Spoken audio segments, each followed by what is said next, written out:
Okay, so we're going to talk about inverse trig ratios. So here's kind of what inverse trig ratios do. So we know, we talked about last class, the sine, cosine, and tangent over here. So that's what we talked about, kind of like the SOHCAHTOA. And what those ratios did is they took the sine, cosine, or tangent of some specific angle, and they said, then here's the ratio that compares these two sides. But what these inverse ratios do is they find out what is that angle measure itself.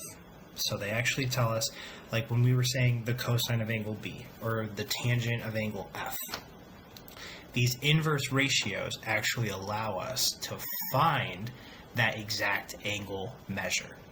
So working with these inverse trig ratios, we do a little bit of backwards thinking. Okay, but that's more or less what inverse trig ratios are. So if we go on to some examples, and let's say I want to find these angle measures and I want to round them to the nearest degree. So if I want to find this angle measure that's marked with that question mark, I want to find this angle measure here.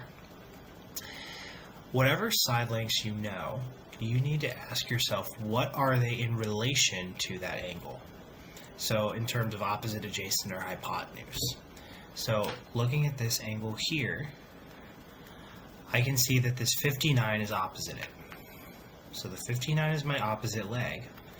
And then you want to look, what is that 30? So the side that we're not given is the hypotenuse, which means that this 30 is my adjacent leg. So we have the opposite leg and the adjacent leg. Then you need to ask yourself, which trig ratio works with the opposite and the adjacent? And if that is our tangent ratio, that's our TOA. So solving for this angle measure, here's how you set it up. You do the tangent of whatever the angle is. We know the tangent is my opposite over my adjacent. So in this case, it's going to be 59 over 30. And then kind of what happens is we are trying to get that question mark alone. That's our angle measure. So to do that, what you do is you take the inverse trig ratio of both sides. So think of the inverse trig ratio kind of like the inverse of operations. So like addition and subtraction, multiplication, division. Well, in this case, we just have the inverse trig, so this is tan inverse. So if we take the tan inverse of both sides, then what happens is we have the tan inverse of the tangent of the angle is equal to the tan inverse of 59 over 30. And then what happens is that tan inverse and that tangent cancel out. So I'm left with the angle measure is equal to tan inverse of 59 over 30. That is my angle measure, and that is what you go and plug straight into your calculator, which there is a PDF up of how to use your calculator to find those angle measures. And so when you plug in the tan inverse of 59 over 30, you get about 63 degrees. So then looking at that second one, if I want to find this angle measure here, so I have that 54 is opposite, so that's going to be my opposite leg.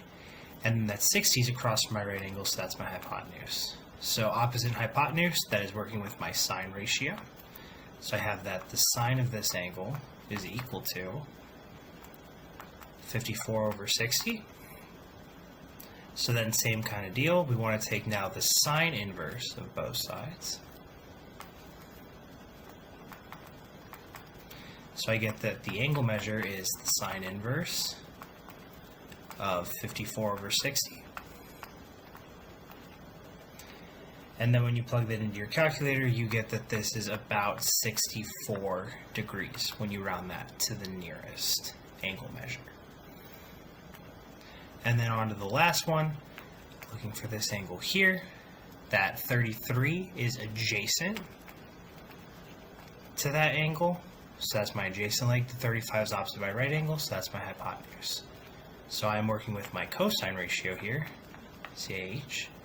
So the cosine of this angle is going to be my adjacent 33 over my hypotenuse 35. So then I can go ahead and I can do the cosine inverse of both sides.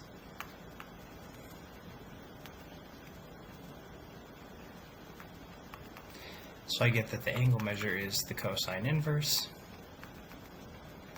of 33 over 35. And when I put that in my calculator, I get about 19 degrees.